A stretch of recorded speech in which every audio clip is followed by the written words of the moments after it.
Hello everyone, solution गुरु टीके law channel पे आप सबका मोस्ट वेलकम है और मैं हूं प्रतिज्ञा सिसोदिया।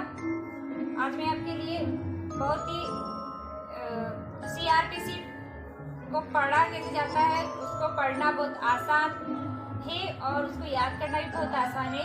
उसके लिए मैं आपको बहुत ही इजी ट्रिक बताऊंगी जिससे आपको सीआरपीसी बहुत आसान हो जाएगा याद करना।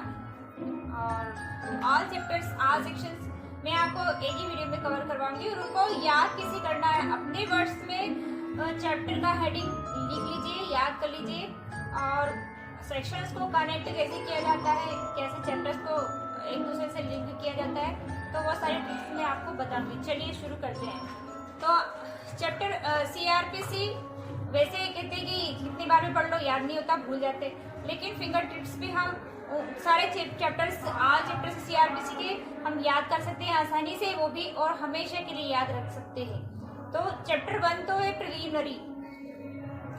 प्रिलिमिनरी में 1 से 5 सेक्शन दिए हुए हैं, तो हम उसको सिर्फ इजी तरीके से प्री करके इस तरह हमारे मैंने जैसे शॉर्ट में ऐसे नोट्स बनाए हुए हैं और उसको वैसे ही शॉर्ट में सारी चीजें, पहले तो ये बेसिक चीज होती है कि हम पहले चैप्टर्स को कवर कर ले, सारे चैप्टर्स हमको याद हो जाए और कितना सेक्शन है, ग्रुप क्या है, सेक्शंस का कहाँ से कहाँ तक उसका लिंकिंग है, तो ये सारी चीजें हमको बेसिकली हमको याद हो जानी चाहिए।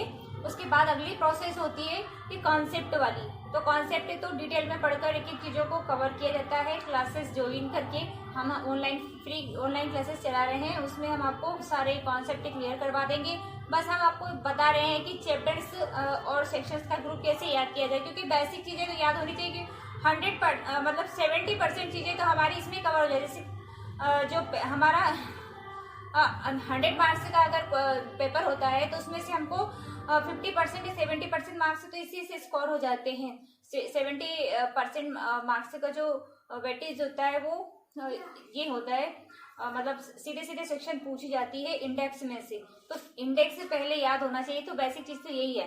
तो पहले चैप्टर प्रिलिमिनरी में हो गया 1 to 5 और सेक्शन मतलब चैप्टर 2 है। चैप्टर 2 में तो कॉन्स्टिट्यूशन है, मतलब स्टेब्लिश जो होते हैं कोर्ट और जो ऑफिसेस है वो स्टेब्लिश किए जाते हैं, उसके बारे में चैप्टर 3 में पावर दी गई। अब कॉन्स्टिट्यूशन हो गया, स्टेब्लिश हो गई कोर्ट वगैरह, तो उसमें जो जजेस बैठेंगे, जो भी ऑफिसर्स बैठेंगे और मजिस्ट्रेट जो भी होंगे, उनको जो पावर दी जाती है वो 3 में दी जाती है। तो 3 का जो है चैप्टर 2 का तो सेक्शन का जो है ग्रुप वो है 6 to 25 और उसके बाद जो 3 का है पावर्स है। तो पावर्स में कहाँ तक है उसका पावर्स 26 to 30, 26 to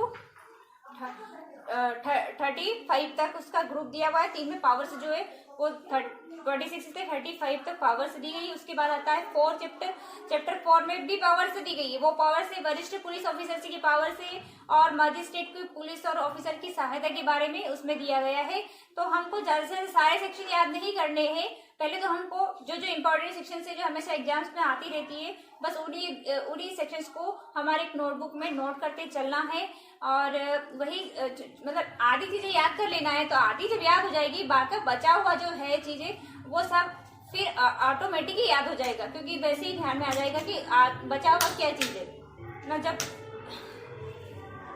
तो चैप्टर 4 में वही है पुलिस ऑफिसर की सहायता करती है, वो 36 से 40 तक उसका सेक्शन दिया हुआ है। ये रहा। उसके बाद आता है चैप्टर 5। तो चैप्टर 5 को किसे याद करना, पर्सन, मतलब अरेस्ट टू पर्सन, 5 पर्सन की गिरफ्तारी, ऐसे इसको याद करना है। 5 में क्या है, 5 को रिलेट कर लीजिए, तो 5 पर्सन की गिरफ्तारी, अरेस्ट टू 5 पर्सन, ठीक है। तो इसका है 41 to 68 तक, 41 to 68 तक इसका दिया गया है। उसके बाद चैप्टर 6 आता है। चैप्टर 6 में समन भेजा जाता है, अपियर होने के लिए कोर्ट में अपियर होने के लिए समन भेजा जाता है। अपियर होने के लिए विवश करने के लिए जो आदेशिकाएं भेजी जाती है, समन वगैरह, वारंट, तो वो सब चैप्टर 6 में भेजा जाता है। तो इसको इसी तरीके से याद करने के लिए सिर्फ हमको ऐसे ही याद कर लेना। चैप्टर 6 में क्या दिए गए, समन वगैरह। तो 61 से 90 तक इसका सेक्शन का ग्रुप दिया हुआ है। उसके बाद आता है चैप्टर 7। चैप्टर 7 में भी अपियर होने के लिए, कंपेल करने के लिए आदेशिकाएं भेजी जाती है। थिंग्स वो प्रोडक्शन टू थिंग्स, ये चीजें पेश करने के लिए आदेशिकाएं दी जाती है। 6 में तो हाजिर होने के लिए आदेशिकाएं भेजी जाती है। और चैप्टर जो 7 है उसमें तो चीजें पेस्ट करने के लिए आदेशिकाएं भेजी जाती है। तो ये दोनों में तो आदेशिकाएं की बात होगी 6 और 7 में। तो 7 का जो है 91 to 105 तक के।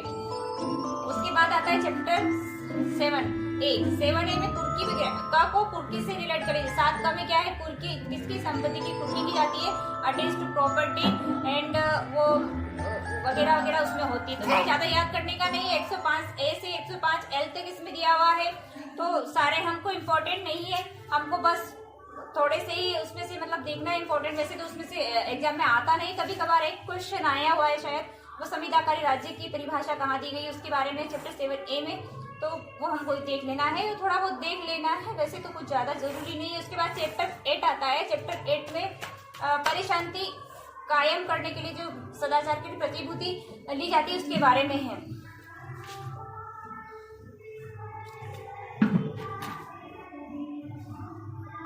तो चैप्टर 6 का जो है 106 से 124 तक आता है। उसके बाद मेंटेनेंस का आ जाता है चैप्टर 9 में। चैप्टर 9 125 से 128 तक मेंटेनेंस का होता है। उसके बाद आता है चैप्टर 10। चैप्टर 10 में ट्रैंक्विलिटी की बात है, टेन को ट्रैंक्विलिटी से पब्लिक पीस एंड ट्रैंक्विलिटी की बात है, तो वो मेंटेन कौन करते हैं, लॉ एंड ऑर्डर मेंटेन करने वाला चैप्टर है 10। तो उस वो है 129 to 148 तक इसमें दिया हुआ है, जिसमें जैसे इंस्पेक्शन वगैरह होता है, लोकल इंस्पेक्शन 140 हाँ लोकल इंस्पेक्शन 310 में होता है लोकल इंस्पेक्शन। तो लोकल इंक्वायरी जो होती है जांच, वो 148 में होती है। तो ये उसमें होता है। उसके बाद चैप्टर 11 आता है। 11 तक मतलब प्रिवेंटिव प्रोविजन से जो दिए गए हैं ना, वो जो क्राइम होने के पहले बिफोर क्राइम जो प्रिवेंटिव प्रोविजन है वो चैप्टर 11 तक दिए हुए। उसके बाद जो चैप्टर 12 आता है वो इन्वेस्टिगेशन तभी होगा जब क्राइम होता है और जब जानकारी में आता है पुलिस की, तब वो इन्वेस्टिगेशन करते। तो इन्वेस्टिगेशन का चैप्टर 12 है। तो 12 से अगर बाद वाला जो आ गया ना, तो वो सब क्राइम आफ्टर क्राइम के बाद का इन्वेस्टिगेशन वगैरह जो भी होती है, प्रोसेस कोर्ट की वगैरह, तो वो सारी चीजें उसमें होती है।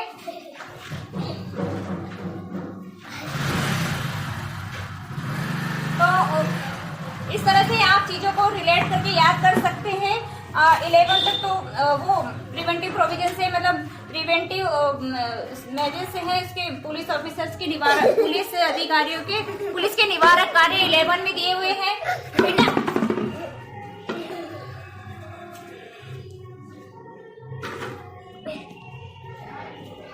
आपको ये कैसा लगा ट्रिक इसकी, आप बताइएगा कमेंट करके जरूर।